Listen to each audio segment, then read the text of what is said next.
Hi everyone, in front of me I've got LENOVO Tab E10 and let me share with you how to allow unknown sources on this device. So let's start with opening the settings, and here we have to scroll down to the maybe not very bottom, because we have to find apps and notifications. So to be honest, it is almost at the top. So let's tap on it and then scroll down to tap on advanced.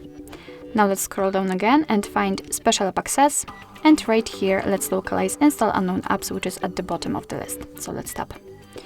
And as you can see here, we've got the list of apps which are allowed or not allowed, and just like in my case, to install some content, and of course we can change it. So simply tap on the app and tap on the switcher.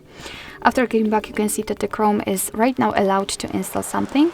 Of course, it works the same with all other apps. However, be aware, because you're doing it on your own responsibility.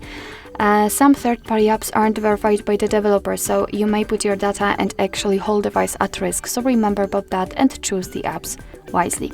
Of course, you can always remove previously granted permissions. Just tap on the app and tap on the switcher again. And after getting back, you can see that the Chrome is not allowed to install anything. Alright, so that will be all. Thank you so much for watching. I hope that this video was helpful, and if it was, please hit the subscribe button and leave the thumbs up.